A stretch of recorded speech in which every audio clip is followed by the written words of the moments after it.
안녕하세요. 어, 오늘은 제가 미국에서 공부한 그 모교 중에 한 워싱턴 대학에 이게 어, 지금 옷을 입고 왔는데, 오늘은 미국에서 가장 중요한 일 중에 하나죠. 연초가 되면은 풋볼 챔피언십 경기가 있어요. 오늘이 바로 결승전인데, 올해 워싱턴 대학과 미시간 대학이 결승전에 올라갔어요.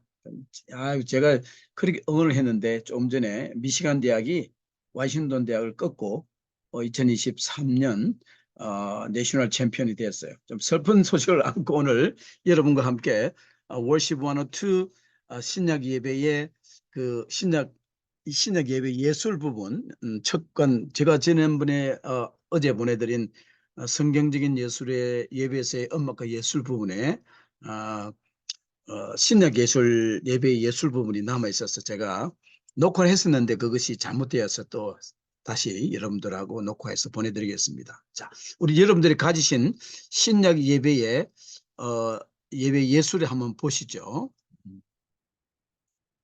공유를 하겠습니다. 여러분이 받으신 그 신약 예배 예술 마지막 부분 결론까지 오늘 제가 여러분과 한번 살펴보겠습니다. 제가 읽습니다. 신약 예배의 그 맨 위에 부분, 신약 시대에는 예배에 있어서의 예술품 사용에 있어서 놀라운 변화가 일어났다. 하나님께서 성육신, 말씀이 육신 되셔서 예수님, 우리 인간의 모습으로 실제로 존재하셨다. 골로새서 1장 15절을 보면은 그는, 예수님은 보이지 아니하는 하나님의 형상이에요. 우리가 볼 수 없는 하나님은 보면 인간은 죽게 되잖아요. 인간의 모습으로 오신 우리 예수님, 모든 피조물보다 먼저 나신 이시니라고 골로새서 1장 15절에 나옵니다. 그리고 만물이 예수님에게서 창조되대. 아버지 하나님, 예수님, 그러니까 예수 하나님, 성령 하나님, 하나님이 삼위 세 부분으로 우리 어, 이렇게 객체로 이 세 개가 하나가 되는 그런 놀라운 하나의, 우리가 성경의 모습들을, 성경의 하나님의 모습을 우리가 이해하고 있습니다. 그렇죠? 그래 성육신에서 상상할 수 없던 분이 인간이 되셨다. 알겠죠? 그리고 하나님은 실제로 살아있는 존재가 된 거죠. 그동안에 구약 시대의 하나님, 그리고 이제 이 신약 시대에 들어오면서 예수님이 이 땅에 오신 겁니다. 예수님의 인간의 모습으로 하나님을 볼 수 있고 들을 수 있고 말할 수 있으며 만질 수 있었다. 요한일서 1장 요한일서 1장 1절을 보면은 태초로부터 있는 생명의 말씀에 관하여는 내가 들은 바요, 눈으로 본 바요, 주목하고 우리 손으로 만진 바라. 그래서 이 예수님을 우리는, 인간은 드디어 만난 겁니다. 그리고 하늘과 땅이 맞는, 마치 수평선이나 지평선처럼 2000년 전에 하나님과 인간이 만날 수 있었던 거죠.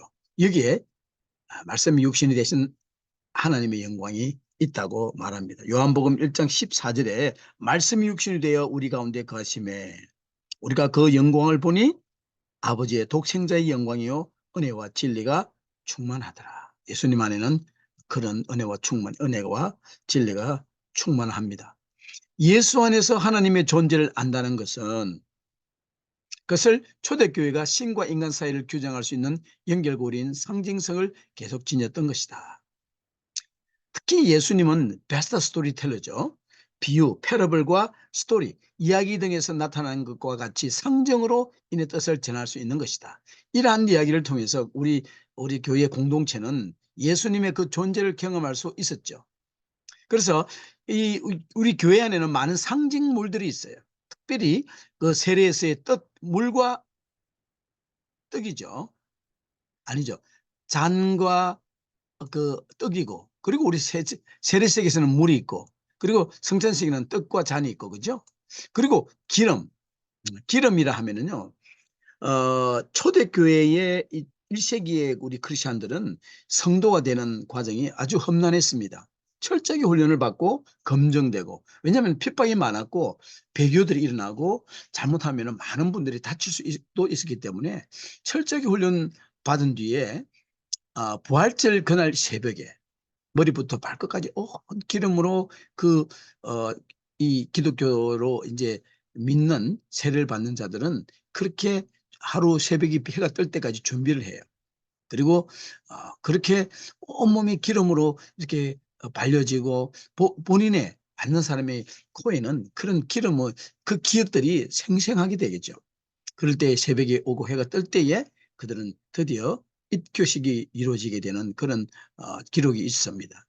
그래서 기름등에 보여지고 만져줄 수 있는 사인을 통해서 이루어졌다.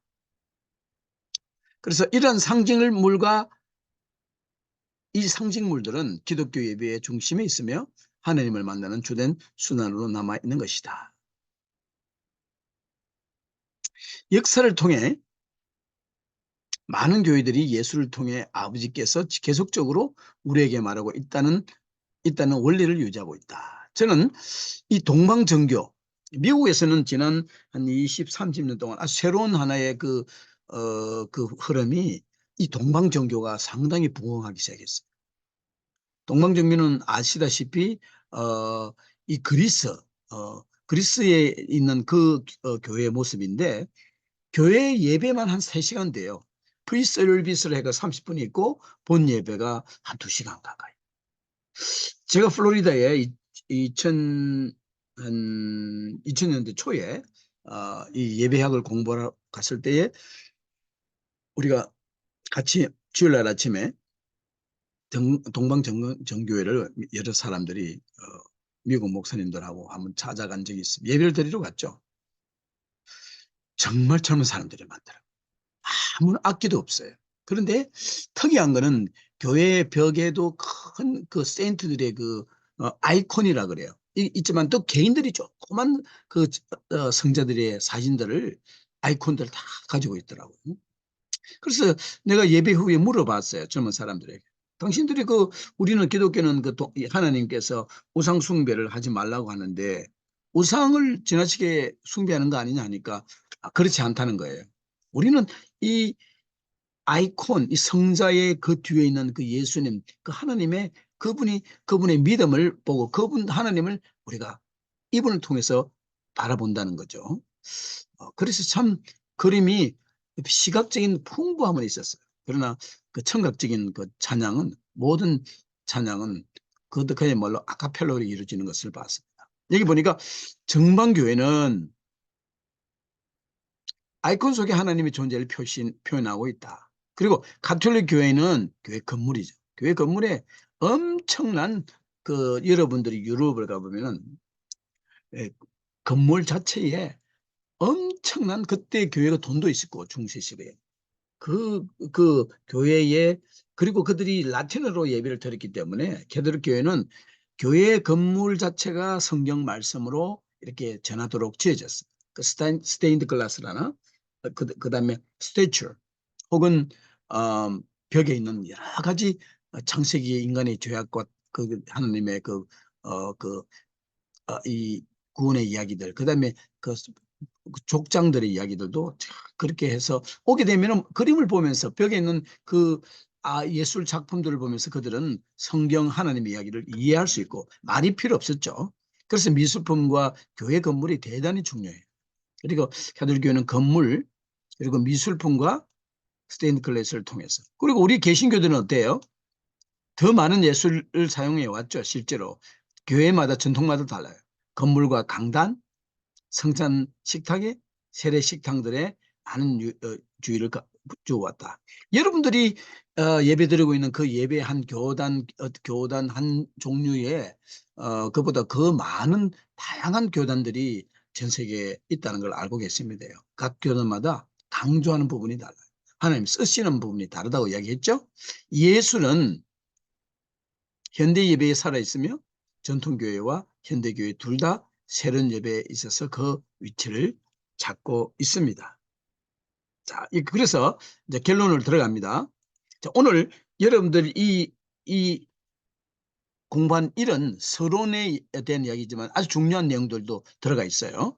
이 짧은 서론은 성경적 예배에서의 음악과 예술의 중요한 역할을 보기 위한 것이다. 이들은 하나님이 나타내기를 원하시는 한 목소리인 것이다. 하나님의 권위 있는 목소리는 근본적으로 말씀으로 들려진다. 그러나 하나님의 형상은 우리에게 비언어적인 방법으로도 들려지는 것이다. 아마 그것은 음악과 예술 속에 투영될 것이다. 확실한 것은 예배에 있어서 살아있는 말씀을 나타내기 위해 시적이고 장엄한 방법을 사용할 수 있는 것과 같이 말씀은 음악과 예술로 나타낸다. 여기가 키워드죠. 말씀은 음악과 예술로 나타낸다. 요거를 줄을 한번 꺼볼게요.